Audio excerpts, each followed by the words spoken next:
বন্ধুরা নমস্কার, আমি ডাক্তার জয়ন্ত বাইন, প্লাস্টিক এবং কসমেটিক সার্জন। আপনারা হয়তো অবাক হবেন যে আমি কেন সোয়েটার পরে রয়েছি। এখন তো আমাদের ওয়েস্ট বেঙ্গলে, বাংলাদেশে, ভারতে গরমকাল। অ্যাকচুয়ালি আমি এই মুহূর্তে সুইডেনে আছি। আমি বিগত প্রায় 1.5 মাস হয়ে গেল সুইডেনে এসেছি কসমেটিক সার্জারির উপরে ফার্দার ফেলোশিপ করতে, ট্রেনিং নিতে, এবং আগামী 3রা নভেম্বর আমি ফিরব। তো সুইডেনে এই মুহূর্তে কিন্তু ঠান্ডা। এখানে এখন আজকের দিনে যেমন টেম্পারেচার 16 ডিগ্রি, মানে আমাদের জানুয়ারির মাঝামাঝি যেরকম টেম্পারেচার থাকে সেরকম। তো বিভিন্ন বিষয় ইউটিউবে আমাদের বন্ধুরা লেখেন, তারা বিভিন্ন জিনিস জানতে চান, তো আমি সেই বিষয়ে উত্তর দিয়ে থাকি। তো আজকে যে বিষয়টা নিয়ে আলোচনা করব, কিছুদিন আগে একজন বন্ধু উনি লিখেছিলেন যে কি স্যার, জেডএসআর ইনস্ট্রুমেন্টের মাধ্যমে পার্শিয়াল সার্কামসিশন করা যায় কি না। তো আমার মনে হলো এটা একটা গুরুত্বপূর্ণ বিষয়। যদিও এই বিষয় আমি আগেও বলেছি, তবুও মনে হলো জিনিসটা আর একবার বলে দেওয়া যাক, কারণ অনেকেই হয়তো পুরোনো ভিডিও দেখেননি বা জানেন না। তো আমরা যেটা করি, সার্কামসিশন মানে হচ্ছে যদি কারোর চামড়া, গ্ল্যান্স পেনিসের উপরে চামড়াটা যেটা রয়েছে পিপ্রিউস, সেটা যদি পেছনে না যায় তাহলে আমরা সেটাকে ফাইমোসিস বলি। ফাইমোসিস দু রকমের হতে পারে। একটা হচ্ছে ফ্ল্যাসিড অবস্থাতে ফাইমোসিস, যাদের পেনিস ছোট থাকলেও চামড়া যায় না তাদের, কিন্তু আর একটা হচ্ছে ইরেকশন অবস্থায় ফাইমোসিস, যে নর্মালি চামড়া চলে যায় যখন ছোট থাকছে পেনিস, কিন্তু ইরেকশন হলে পরে তখন আর চামড়াটা যেতে চাইছে না, শক্ত হয়ে যাচ্ছে। তো এই যে ফাইমোসিস থাকে, এটা প্রধানত দুই রকমের হলো, বাকি আরও আরও বেশ কয়েক রকমের রয়েছে। এই দুটোই মেন প্রধান আমরা যারা পাই, এই এই কমপ্লেনেই আসে যে স্যার চামড়াটা পেছনে যাচ্ছে না। তো এই আমরা যে এক্সট্রা চামড়াটা রয়েছে বা যে চামড়াটা যাচ্ছে না, ইলাস্টিসিটি নেই, সেই চামড়াটার কিছুটা অংশ আমরা কেটে বাদ দিয়ে দিই, যাতে ইজিলি চামড়াটা পেছনে চলে যেতে পারে।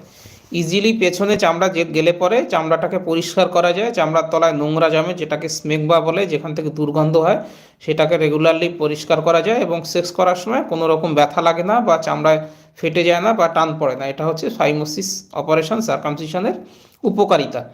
তো অনেক সময়তেই আমাদের যারা পেশেন্টরা রয়েছেন, আমরা দেখে থাকবো দু রকমের সার্কামসিশন হয়। ফাইমোসিস যেরকম দু রকম, অপারেশনটাও কিন্তু দু রকম হয়। কিছু কিছু অপারেশনের ক্ষেত্রে আমরা পুরো চামড়াটা কেটে বাদ দিয়ে দিই, ফলে গ্ল্যান্স পেনিসটা পুরোপুরি বাইরে বেরিয়ে থাকে, এটাকে ফুল সার্কামসিশন বলে। আর কিছু কিছু ক্ষেত্রে চামড়াটাকে বেশি রাখা হয়, ফলে কিছুটা গ্ল্যান্স পেনিসের কিছুটা অংশ বেরিয়ে থাকে, ম্যাক্সিমাম অংশটা বেরিয়ে থাকে, আর কিছুটা অংশ ঢাকা থাকে। তো এই এক্সট্রা চামড়া যেটা রইলো, সেটা ইরেকশনের সময় কিন্তু আবার পেছনে চলে আসে। ডিপেন্ড করে, যেমন ধরুন আমরা কেউ ফুল হাতা জামা পরতে পছন্দ করি, কেউ হাফ হাতা জামা পছন্দ করি, এরকম অনেকটা ব্যাপার। এর মধ্যে এক্সট্রা চামড়া রাখলে পরে কি সুবিধে বা কি অসুবিধে, খুব বেশি এদিক ওদিক হয় না, তফাৎ হয় না। যেটা আমি দেখেছি বা পেশেন্টদের কাছে এক্সপিরিয়েন্স আমি পেয়েছি বা তাদের ফিডব্যাক যেটা পেয়েছি, যে যদি আমরা পার্শিয়ালি চামড়া রেখে দিই, যদি কিছুটা চামড়া, ধরুন অ্যাটলিস্ট 50% মতো চামড়া রেখে দিই, তাহলে গ্ল্যান্স পেনিসটা ঢাকা থাকে চামড়া দিয়ে, ফলে প্যান্টে ঘষা লাগলে পরে যে শিরশির ভাবটা, সেটা অনেকটা কম হয়।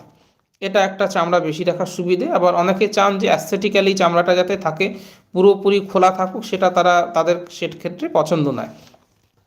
আবার অনেক বন্ধুরা রয়েছেন, তারা চান কি স্যার পুরোপুরি যেন চামড়াটা চলে যায়, কারণ চামড়ার নিচে নোংরা জমে, দুর্গন্ধ হয়, আমি চাই না যে একেবারেই চামড়া থাকুক। তো দুটো ক্ষেত্রেই কিন্তু মেজর সুবিধে বা অসুবিধে কিছু নেই, আপনার চয়েসের উপরে ডিপেন্ড করা যেতে পারে। এবার সার্কামসিশন আমরা কীভাবে করি, সার্কামসিশন নিয়ে ভিডিও আমার রয়েছে, সার্জিক্যাল ভিডিও।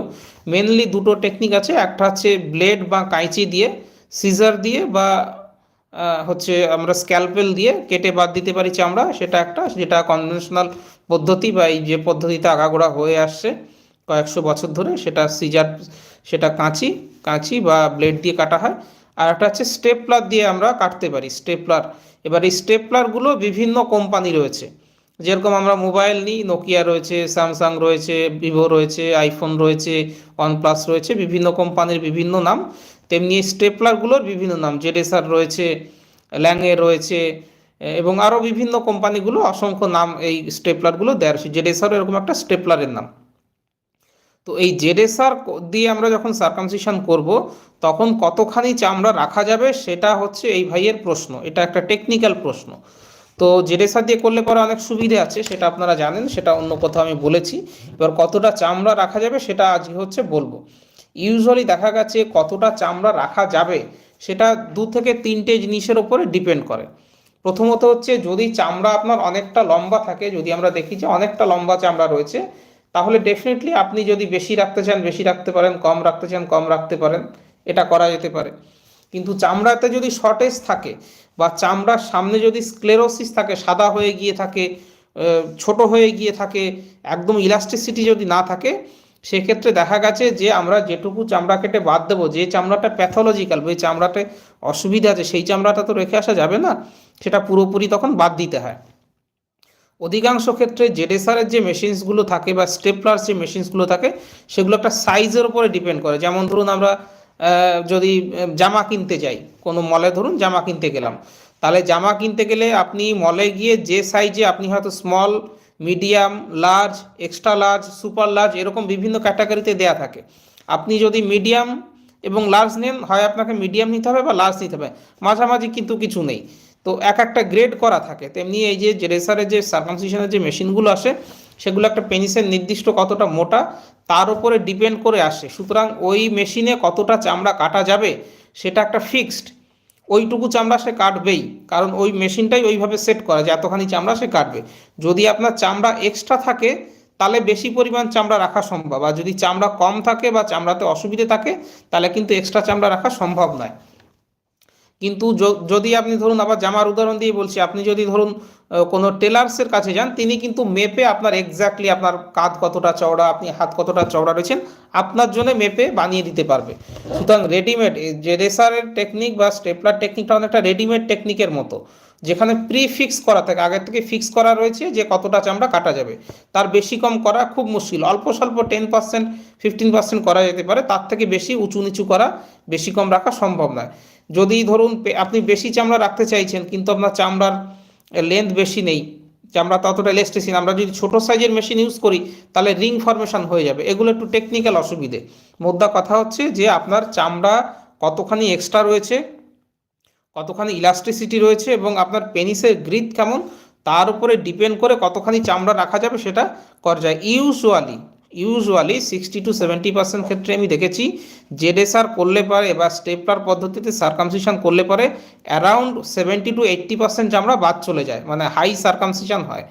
সুতরাং স্টেপলার পদ্ধতিতে করলে পরে পার্শিয়াল সার্কামসিশন বা যারা চামড়া বেশি রাখতে চাইছেন, সেই সার্কামসিশন কিন্তু 70% লোকেদের ক্ষেত্রেই করা পসিবল হয় না, কারণ তাদের ক্ষেত্রে হয় পিপ্টিসের স্কিনটা কম বা তাদের স্কিনে অসুবিধে, পিপ্লুসাল স্কিনের অসুবিধে আছে বলেই না আপনি সার্কামসিশন করতে এসছেন। যদি নর্মাল থাকবে তাহলে তো আর আপনি আসতেন না, যদি ইলাস্টিক হতো, লম্বা হতো, ইজিলি পেছনে চলে যাচ্ছে, তাহলে তো আর আপনি সার্কামসিশন করতে তারা আসে না। যারা সার্কামসিশন করতে আসেন তাদের অলরেডি পিপ্লুসাল স্কিন, ইউজুয়ালি 70% পেশেন্টদের ক্ষেত্রেই কোনো না কোনো তাদের চামড়ায় সমস্যা থাকে, সেই জন্যই তারা বেসিক্যালি সার্জারিটা করতে আসছেন।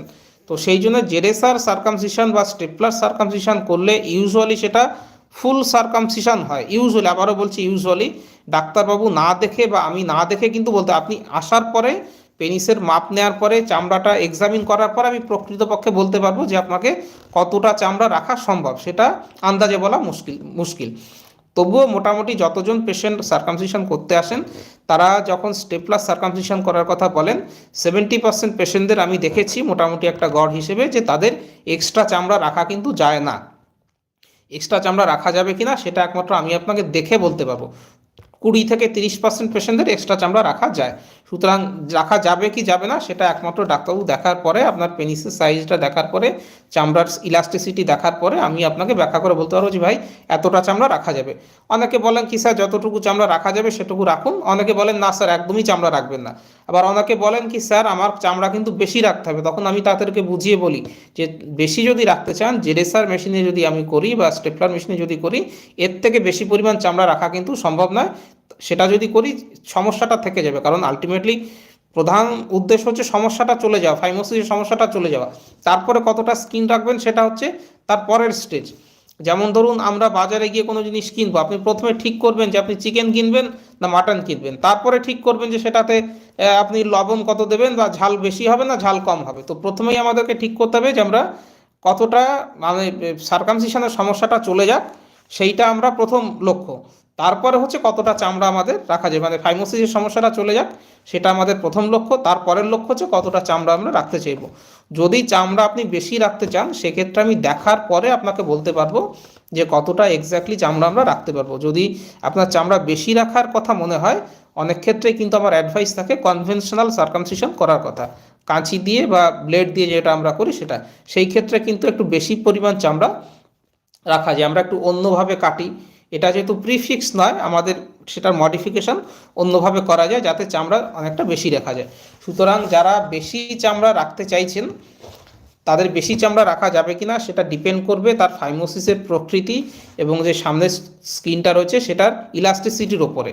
ইউজুয়ালি, আবারও বলছি, ইউজুয়ালি 70% পেশেন্ট যারা সার্কামসিশন করতে আসেন, আমরা যদি স্টেপলার বা জেরেসারের মাধ্যমে করি, এক্সট্রা চামড়া কিন্তু রাখা যায় না। সেটা আমি এক্সামিন করে বলতে পারবো। এক্সট্রা চামড়া রাখতে গেলে পরে ইউজুয়ালি আমরা তাকে কনভেনশনাল সার্কামসিশন করার কথা বলি। তো পুরোপুরি জিনিসটা থিওরিটিক্যাল ডিসকাশন হলো, আমি আপনাদের কোনো ছবি দেখাতে পারলাম না, কোনো ভিডিও দেখাতে পারলাম না। যারা এই বিষয়ে আরও জানতে চান, দেখতে চান ভিডিও, লাইভ ভিডিও, রেজাল্টের ভিডিও, জেরেসার সার্কামসিশন কাকে বলে, stapler circumcision, conventional circumcision, cosmetic stitch circumcision, phimosis on erection, pinhole meatus, revision circumcision, এগুলো নিয়ে প্রায় আমার ধারণা 300-র ওপরে ভিডিও আমার ইউটিউব চ্যানেলে দেওয়া রয়েছে। আপনারা সেই ভিডিওগুলোর মধ্যে বাছাই করে করে দেখতে পারেন, অনেক ইনফরমেশান পেয়ে যাবেন। আর আমার সঙ্গে যোগাযোগ করতে হলে ভিডিওগুলোর মধ্যে ইউজুয়ালি আমার ফোন নম্বর দেওয়া থাকে, আমি এখানে কমেন্ট বক্সে ফার্স্ট কমেন্ট পিন করে দিচ্ছি, সেখানে আমার ফোন নম্বর পেয়ে যাবেন। সেই ফোনে হোয়াটসঅ্যাপে যোগাযোগ করলে পরে আপনার কি সমস্যা সেটা দেখে কি করতে হবে, কত খরচ পড়বে, সমস্ত ডিটেলস বলে দেবো। আর যদি এই ভিডিওটা নিয়ে কোনো কমেন্ট থাকে, কোনো সাজেশনস থাকে, নিচে কমেন্ট বক্সে এসে লিখতে পারেন। আমি প্রত্যেকটা কমেন্টে জবাব দিয়ে থাকি এবং দরকার মতো ভিডিও বানিয়ে সেটাকে এক্সপ্লেন করার চেষ্টা করি। সবাই ভালো থাকবেন। আমি 23 নভেম্বর ভারতে ফিরব। সবাই সুস্থ থাকবেন, ভালো থাকবেন। নমস্কার।